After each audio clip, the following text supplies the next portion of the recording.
Assalamualaikum warahmatullahi wabarakatuh. Halo anak-anak, khususnya kelas 6 sekolah dasar ataupun madrasah ibtidaiyah. Berjumpa kembali dalam program Yuk Belajar, waktunya belajar dari rumah. Persembahan Dinas Pendidikan Kabupaten Tabalong bekerja sama dengan TV Tabalong, didukung oleh pemerintah Kabupaten Tabalong dan Diskominfo Kabupaten Tabalong. Program ini tentunya diselenggarakan dengan harapan bisa membantu kalian untuk belajar dari rumah ataupun mengikuti pembelajaran jarak jauh. Untuk hari ini bersama Bapak Kusni Tamrin akan menyampaikan materi pembelajaran pada tema 2, subtema 2, pembelajaran 1. Sebelumnya, marilah kita awali pembelajaran kita pada hari ini dengan terlebih dahulu berdoa. Berdoa dimulai. Selesai. Selanjutnya, anak-anak, silahkan kalian siapkan alat tulis seperlunya untuk mencatat poin-poin penting dari pembelajaran yang akan Bapak sampaikan pada hari ini.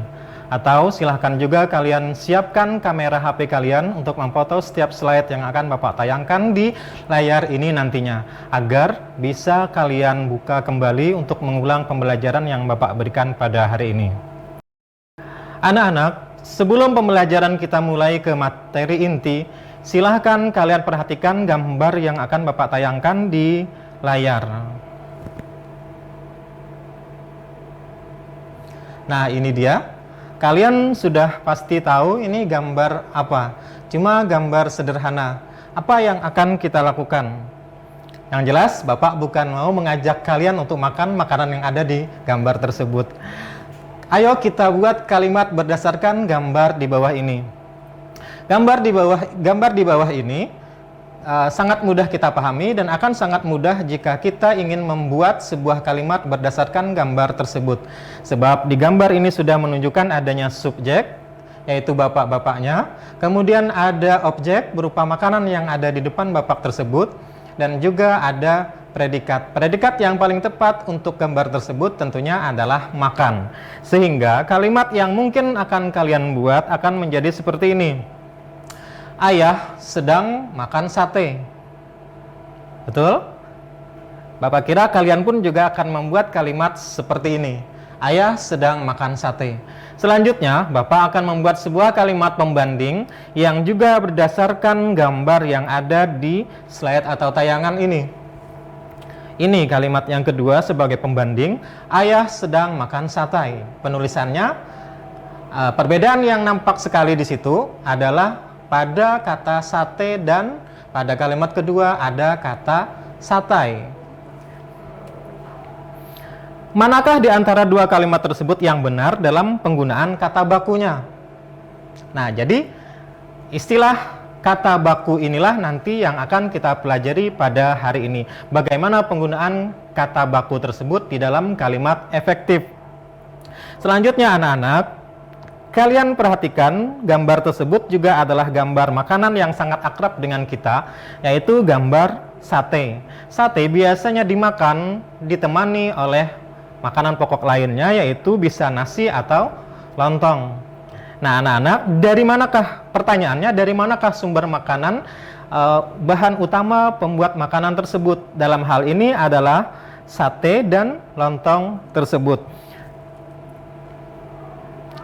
Nah, pokok bahasan berdasarkan gambar dan kalimat yang sudah kita buat serta rumusan masalah berupa pertanyaan yang ada di bawah tadi atau di tayangan sebelumnya tadi, maka pokok bahasan kita pada hari ini adalah penggunaan kata baku dalam kalimat efektif. Pokok bahasan yang kedua adalah manfaat tumbuhan dan hewan. Sehingga tujuan pembelajarannya pun akan mengikuti. Yang pertama yaitu bagaimana kita bisa memperhatikan penggunaan kata baku dalam kalimat efektif. Yang kedua, memahami manfaat tumbuhan dan hewan. Anak-anak, sebelum kita lanjutkan kepada pembahasan materi kita yang selanjutnya, kita istirahat sejenak untuk menyaksikan iklan-iklan berikut ini.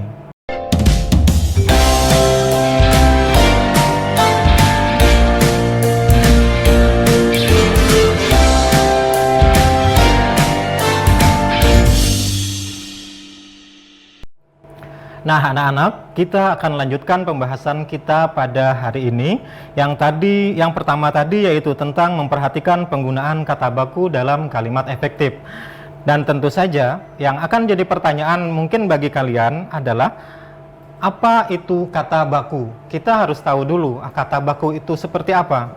Kata baku adalah kata yang penggunaannya sesuai ejaan dan aturan pedoman bahasa Indonesia yang benar, bersumber dari Kamus Besar Bahasa Indonesia atau KBBI. Nah, tentu saja benar dalam hal ini termasuk dalam penggunaan huruf kapital, ejaan maupun struktur kalimatnya. Kapan dan di mana sebaiknya kita menggunakan kata baku dan tidak baku? Kata baku digunakan dalam menuliskan atau menyampaikan hal-hal yang bersifat resmi seperti dalam surat undangan resmi, pidato atau sambutan resmi, atau dalam kalimat-kalimat resmi lainnya. Sedangkan kata tidak baku biasanya digunakan di dalam percakapan sehari-hari atau menuliskan hal-hal yang bersifat tidak resmi lainnya. Nah, sekarang anak-anak kita akan mulai dari memberikan contoh atau mencari contoh kata-kata yang tidak baku dan bagaimana seharusnya kata-kata tersebut dalam bentuk bakunya. Kita ambil contoh yang pertama di sini, nasihat. Mungkin sudah sangat biasa bagi kalian untuk menulis, mendengar ataupun membaca kata nasihat dengan ejaan seperti yang ada pada contoh ini. Tetapi ternyata kalimat atau kata nasihat dengan menggunakan huruf E tersebut termasuk kata yang tidak baku. Artinya kata tersebut secara ejaannya tidak sesuai dengan Kamus Besar Bahasa Indonesia. Nanti akan kita cari bentuk baku dari masing-masing contoh kata tidak baku yang akan Bapak tampilkan.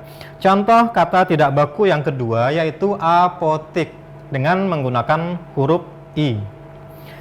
Kita lanjut saja dengan contoh yang ketiga yaitu cuman. Terus kata gubuk dengan menggunakan huruf terakhirnya G. Selanjutnya ada kata jadwal. Padanannya mungkin kalian sudah bisa membayangkan seperti apa kalimat kata bakunya. Tetapi kita teruskan dulu kepada contoh yang berikutnya yaitu antri. Contoh selanjutnya yaitu aktivitas. Nah, ini kata-kata yang sudah akrab, sering kita gunakan, sering kita lihat, sering kita baca. Tetapi sebenarnya tanpa kita sadari, kita masih menggunakan kata-kata tidak baku tersebut. Kita mulai mencari kata-kata baku dari tiap kata atau tiap contoh. Yang pertama, nasihat, kata bakunya yang sesuai dengan Kamus Besar Bahasa Indonesia adalah nasihat yang menggunakan huruf I. Selanjutnya, apotik yang tidak baku, sedangkan yang bakunya adalah apotek dengan menggunakan huruf E. Yang ketiga, cuman, kalian pasti sudah paham. Di sini kata bakunya adalah cuma. Yang keempat, gubuk. Kata bakunya adalah gubuk dengan menggunakan huruf K. Selanjutnya, jadwal. Nah, ini yang sering kita tulis, biasanya kita bisa lihat di dalam kelas, jadwal pelajaran. Ada kadang-kadang kita temukan penulisan yang masih tidak baku dengan menggunakan kata jadwal. Tetapi ternyata yang bentuk bakunya adalah jadwal. Yang keenam, antri, kata bakunya adalah antri dengan menggunakan huruf E di bagian terakhirnya. Yang ketujuh, contoh kata tidak bakunya aktivitas, kata bakunya adalah aktivitas. Perbedaannya terdapat pada huruf F dan huruf V. Nah, ini contoh kata-kata baku yang masih berdiri sendiri. Sekarang kita akan menggunakan kata-kata baku tersebut di dalam kalimat. Perhatikan penggunaan kata-kata baku dalam kalimat-kalimat berikut ini. Kita mulai dengan kalimat tidak bakunya. Di sini ada contoh, adik sedang belajar menulis abjad. Kalian bisa perhatikan bagaimana pengejaannya, bagaimana penulisannya, termasuk juga kalian perhatikan penggunaan tanda baca, penggunaan huruf kapital. Nah, kita lanjut ke contoh yang kedua. Desi memakai aksesoris dari banyak manik-manik. Kembali kalian perhatikan bagaimana penggunaan huruf kapital, kemudian kalian cari kata yang tidak bakunya itu terdapat pada kata yang mana, kemudian dari struktur kalimatnya, penggunaan tanda bacanya juga kalian perhatikan. Contoh yang ketiga, apakah papi sudah pergi ke kantor? Kalian perhatikan lagi penulisannya, ejaannya, strukturnya maupun tanda bacanya. Artinya kalimat-kalimat yang ada ini adalah kalimat-kalimat yang masih membutuhkan perbaikan. Kita mulai dengan kalimat yang pertama. Adek sedang belajar menulis abjad. Kata tidak baku yang perlu kita perbaiki terdapat pada kata adek dan ya, betul, abjad. Seharusnya penulisan kata adek itu adalah adik dengan menggunakan huruf I. Sedangkan kata yang kedua adalah abjad, di situ pada akhirannya menggunakan huruf T. Seharusnya kata bakunya adalah menggunakan huruf D. Sehingga kalimatnya akan berubah menjadi seperti ini. Adik sedang belajar menulis abjad. Tanda titik sudah betul. Sekarang anak-anak, kita lanjut ke contoh kalimat tidak baku yang akan kita rubah menjadi kalimat baku. Mungkin kalian sudah bisa menemukan letak kesalahannya di mana. Ya, yang pertama tentu adalah pada kata desi. Ada dua kesalahan di situ. Yang pertama, desi itu adalah merupakan awal kalimat. Seperti yang sudah kalian pahami bahwa awal kalimat harus menggunakan huruf kapital. Apalagi di situ adalah merupakan nama orang. Itu yang perlu kita perbaiki. Kemudian kata aksesoris yang sering kita gunakan sehari-hari adalah aksesoris. Bagaimana sebenarnya bentuk bakunya? Bentuk baku dari aksesoris sebenarnya adalah aksesori. Selanjutnya kalimat yang perlu kita perbaiki adalah dari banyak manik-manik. Coba kalian perhatikan baik-baik. Ada bagian mana yang perlu kita perbaiki lagi? Ya, di sini ada kalimat banyak manik-manik. Banyak itu sudah cukup untuk menunjukkan bahwa maniknya itu jumlahnya lebih dari satu. Jadi tidak perlu maniknya itu diulang sampai 2 kali. Kalaupun kalian mau mengulang maniknya itu 2 kali, kalian buang kata banyaknya. Selanjutnya, yang perlu diperbaiki di situ ada pengulangan kata yang sudah kalian pahami bahwa pengulangan kata itu di tengah-tengahnya diberikan tanda strip atau garis mendatar. Sehingga kalimatnya akan menjadi seperti ini. Penulisannya, Desi memakai aksesori dari manik-manik. Tanda titiknya sudah benar untuk mengakhiri kalimat. Sekarang contoh yang ketiga, apakah papi sudah pergi? Bapak mau tanya dulu, silahkan kalian amati. Kita fokus ke tanda bacanya dulu. Apakah tanda baca yang digunakan di sana sudah tepat? Di sana menggunakan tanda seru, padahal kalimatnya adalah bentuk kalimat pertanyaan. Sehingga itu dulu yang perlu kita perbaiki. Nah, sekarang kita cari kata tidak baku yang masih digunakan dalam kalimat tersebut. Ada kata papi.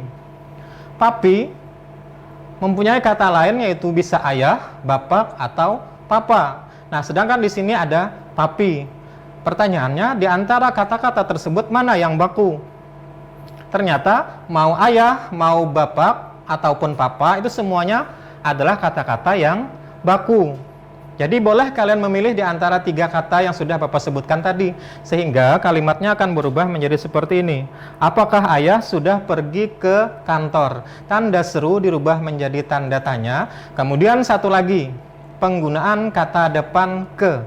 Kata depan ke di sini diiringi oleh kata yang menunjukkan tempat, sehingga penulisannya itu harus dipisahkan antara ke dengan kantor. Jadi, kalimat yang benar dalam penggunaan kata baku pada rumusan masalah di atas tadi, yang berkaitan dengan kalimat yang kita buat berdasarkan gambar, adalah yang benar adalah kalimat yang kedua. Mungkin kalian merasa asing karena kita jarang-jarang menggunakan kata satai dalam kehidupan kita sehari-hari. Kita sudah terlanjur menggunakan kata sate, sehingga sate itu dianggap sebagai kata yang baku, padahal bentuk bakunya adalah satai. Bagaimana kalian bisa mengetahui untuk menentukan kata itu baku atau tidak baku? Tidak lain adalah kita harus sering mencari kata-kata tersebut, apalagi yang meragukan bagi kita, untuk membuka Kamus Besar Bahasa Indonesia. Sehingga sedikit demi sedikit kita akan bisa meninggalkan penggunaan kata tidak baku dalam penulisan ataupun penyampaian hal-hal yang bersifat resmi. Nah, masih ingat dengan makanan ini yang ada di depan tadi, yaitu sate lengkap dengan lontongnya. Sudah disampaikan oleh Bapak tadi bahwa kedua bahan utama dari makanan ini adalah daging dan beras yang dibikin menjadi lontong. Sehingga kita bisa ambil kesimpulan, ternyata bahan makanan yang kita makan setiap hari itu sumbernya bisa dari dua. Yang pertama dari tumbuhan, dalam hal ini contohnya adalah lontong tadi. Kemudian yang kedua adalah sate yang berasal dari daging yang dihasilkan oleh hewan. Nah, anak-anak, dengan demikian kita seringkali mengambil manfaat dari tumbuhan maupun hewan itu sebagai sumber makanan. Padahal dari kedua jenis tersebut, tumbuhan dan tumbuhan dan hewan, masih banyak hal lain yang bisa kita ambil manfaatnya. Tapi untuk mengetahui jawabannya, manfaat apa saja lagi yang bisa kita ambil, kita istirahat sejenak untuk melanjutkannya nanti setelah iklan berikut ini.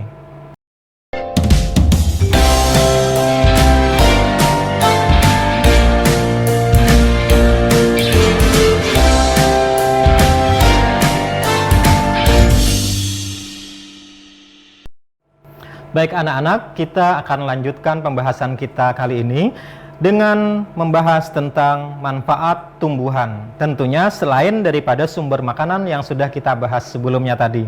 Manfaat tumbuhan. Yang pertama, ini sumber makanan tadi kita sudah bahas. Ada beberapa jenis tumbuhan yang kita ambil sebagai sumber makanan. Misalnya singkong, bagian akarnya yang menggelembung atau kita sering menyebutnya dengan ubinya, itu seringkali kita jadikan sebagai makanan sumber karbohidrat. Bahkan sampai ke daunnya pun juga kita jadikan sayuran, sumber makanan bagi kita. Selanjutnya adalah bahan sandang atau pakaian. Kita memakai pakaian yang terbuat dari kain, yang mungkin tidak semuanya kalian tahu bahwa kain yang kita pakai ini ada sebagiannya berasal dari serat tumbuhan. Ada serat tumbuhan kapas yang ditenun menjadi benang. Benang itu kemudian dijadikan kain, baru dibentuk menjadi berbagai macam sandang seperti yang sedang kita pakai. Itu manfaat yang kedua. Sekarang manfaat yang ketiga, tumbuhan juga sering dijadikan sebagai bahan bangunan. Ada yang dijadikan sebagai papan, tongkat, kayu dan sebagainya untuk membuat bangunan. Mungkin seperti kayu jati, pinus dan sebagainya juga merupakan bagian dari bahan bangunan. Selanjutnya untuk bahan obat, khususnya obat-obatan tradisional atau herbal, banyak yang mengambil dari tumbuhan. Contoh misalnya seringkali orang tua kita zaman dulu menggunakan jahe untuk mengobati batuk, atau bisa juga daun jambu biji yang biasanya juga sering digunakan untuk obat diare. Dan tentunya masih banyak contoh tumbuhan lain yang dijadikan sebagai bahan obat. Selanjutnya bahan baku industri. Kalian seringkali atau setiap hari bersentuhan dengan kertas. Mungkin tidak banyak di antara kalian yang tahu bahwa ternyata kertas itu berasal dari tumbuhan juga. Selanjutnya, bahan pewarna alami. Bahan pewarna alami ini yang sering digunakan adalah seperti daun pandan untuk mendapatkan warna hijau. Kemudian warna kuning, warna jingga bisa dihasilkan oleh tanaman seperti kunyit. Selanjutnya, menjaga kualitas air. Ini seperti pohon bakau yang ada di pinggir pantai. Ini bisa dijadikan sebagai penyaring alami dari air asin menjadi air tawar. Nah, sekarang kita lanjutkan kepada manfaat hewan, juga selain daripada sumber makanan. Yang pertama, bahan pangan sudah Bapak jelaskan di depan tadi. Ada beberapa jenis hewan yang kita ambil sebagai bahan makanan seperti misalnya ayam, sapi, bebek, dan sejenisnya yang kita ambil dagingnya sampai telurnya. Kemudian ada juga ternyata manfaat hewan itu yang kita ambil sebagai bahan sandang. Kalian mungkin pernah mendengar ulat sutra, penghasil sutra. Nah, ini juga merupakan bahan baku pembuatan kain yang kemudian dijadikan sebagai pakaian kita. Selanjutnya, penghasil bahan kerajinan. Ada beberapa jenis hewan yang diambil sebagai bahan baku untuk membuat kerajinan. Seperti misalnya kalian pernah melihat figura tempat foto yang dibuat dari kulit kerang yang dirangkai sedemikian rupa sehingga menjadi sebuah bahan yang bernilai seni, menjadi sebuah barang yang bernilai seni. Selanjutnya, penghasil pupuk organik. Nah, ini adalah contoh pemanfaatan hewan yang akrab atau dekat dengan lingkungan kita. Seringkali kita menjadikan kotoran-kotoran hewan tertentu sebagai pupuk organik atau pupuk alami. Selanjutnya, ada hewan yang diambil tenaganya sebagai cara untuk membantu pekerjaan manusia. Dalam hal ini contoh hewannya adalah seperti kuda untuk menarik delman atau kereta kuda pada zaman dahulu. Kemudian juga kerbau yang biasa dijadikan sebagai hewan yang bisa digunakan untuk menarik membajak sawah. Nah, sekarang anak-anak kita sudah sampai kepada kesimpulan dari pembelajaran kita pada hari ini. Yang pertama, kata baku adalah kata yang penggunaannya sesuai ejaan dan aturan pedoman bahasa Indonesia yang benar, bersumber dari Kamus Besar Bahasa Indonesia atau KBBI. Yang kedua, kata baku digunakan dalam menuliskan atau menyampaikan hal-hal yang bersifat resmi, seperti dalam surat undangan resmi, pidato atau sambutan resmi, atau dalam kalimat-kalimat resmi lainnya. Kesimpulan yang selanjutnya, selain sebagai sumber makanan, tumbuhan dan hewan juga memiliki manfaat lain bagi manusia dan alam atau lingkungan. Nah, tentu saja yang jangan sampai kita lupakan adalah dalam memanfaatkan tumbuhan dan hewan yang ada di sekitar kita, tentunya harus disertai dengan sikap yang bijak agar pemanfaatan yang kita ambil dari hewan dan tumbuhan itu tidak menimbulkan gangguan kepada keseimbangan atau ekosistem alam. Nah, anak-anak, kesimpulan yang bisa kita ambil dari pembelajaran kita, selanjutnya ada penugasan untuk kalian yang bisa kalian isi. Lengkapi tabel berikut ini dengan isian yang tepat untuk menguji sejauh mana pemahaman kalian terhadap materi yang sudah Bapak sampaikan pada hari ini. Ini penugasan yang pertama, yaitu berkaitan dengan penggunaan kata baku dan tidak baku. Kemudian penugasan yang kedua, lengkapi tabel berikut dengan isian yang tepat. Nah, ini berkaitan dengan pemanfaatan hewan dan tumbuhan. Kalian lengkapi titik-titik pada tabel yang ada di bawah tersebut. Bisa kalian foto untuk nanti kalian jawab dengan mengulang-ulang kembali pembelajaran kita pada hari ini. Atau kalau misalnya kalian merasa tidak mengerti, kalian jangan ragu-ragu untuk menanyakannya dengan guru kalian di sekolah. Nah, anak-anak, demikian pembelajaran yang Bapak dapat sampaikan pada hari ini. Semoga bisa membantu kalian dalam mengikuti pembelajaran jarak jauh dari rumah. Dan jangan lupa tetap semangat, tetap jaga kesehatan, jaga jarak, dan jangan lupa pakai masker. Terima kasih. Wassalamualaikum warahmatullahi wabarakatuh.